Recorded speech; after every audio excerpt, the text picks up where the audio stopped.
আমরা শিখব কোন সংখ্যাকে কিভাবে বৈজ্ঞানিক পদ্ধতিতে রূপান্তর করা যায় সেটা ক্যালকুলেটর ব্যবহার করে। এই যে প্রথমে ধরো এই নিচের এই সংখ্যাগুলোকে আমরা বৈজ্ঞানিক পদ্ধতিতে রূপান্তর করব, তাও ক্যালকুলেটর ব্যবহার করে।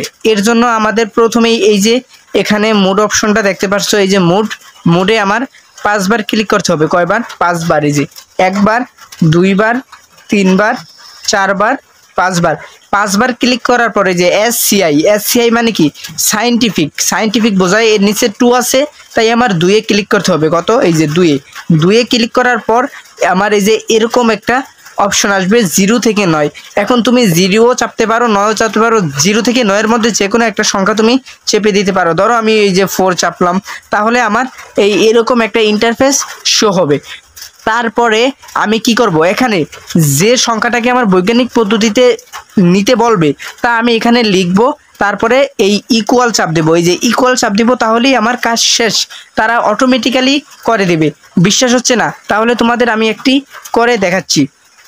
ধরো সাপোজ এই যে নাম্বার, এই সমস্যাটা সমাধান করব যে এতকে বৈজ্ঞানিক পদ্ধতিতে রূপান্তর করতে বলা হয়েছে, তাহলে আমি এখন ক্যালকুলেটরে এত উঠাবো। কোনো কথা নাই, ক্যালকুলেটরে এত উঠাবো। আমি এই যে দেখো, আমি যে 1 5 3 0 1 2 3 এই এত উঠানোর পর আমি কি করব, এই যে ইকুয়াল, এই যে ইকুয়াল চিহ্ন, ইকুয়ালে ক্লিক করব, তাহলেই আমার কাজ শেষ। এই যে দেখো, ইকুয়ালে চাপ দেওয়ার পর এই যে অ্যান্সার আসছে কত?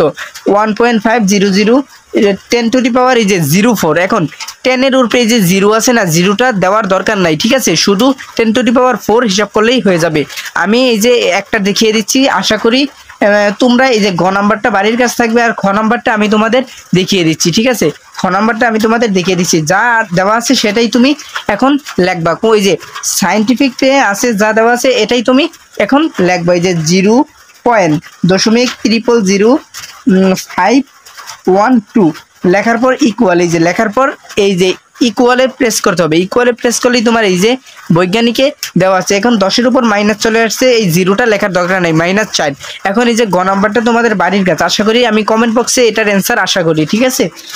এখন এই যে সায়েন্টিফিক, এখন মোডটাকে তোমরা কিভাবে ক্লিয়ার করবা সেটা দেখিয়ে দিচ্ছি। এই যে শিফট, তারপরে এই যে ক্লিয়ার, মানে এই যে মোডে ক্লিক 3তে প্রেস করবা, 3 এই যে এই 3তে প্রেস করবা 3, তারপরে এই ইকুয়ালে প্রেস করবা, ইকুয়ালে, তারপরে আবার ইকুয়ালে, যে আবার ইকুয়ালে প্রেস করলেই তোমার এই যে সায়েন্টিফিক মোড গেলগা। তারপরে আবার যদি নিতে চাও তাহলে 5 বার ক্লিক করার পরে যে 2 দিয়ে আগের নিয়ম, ঠিক আছে? আশা করি বুঝতে পারছো। Please subscribe my channel.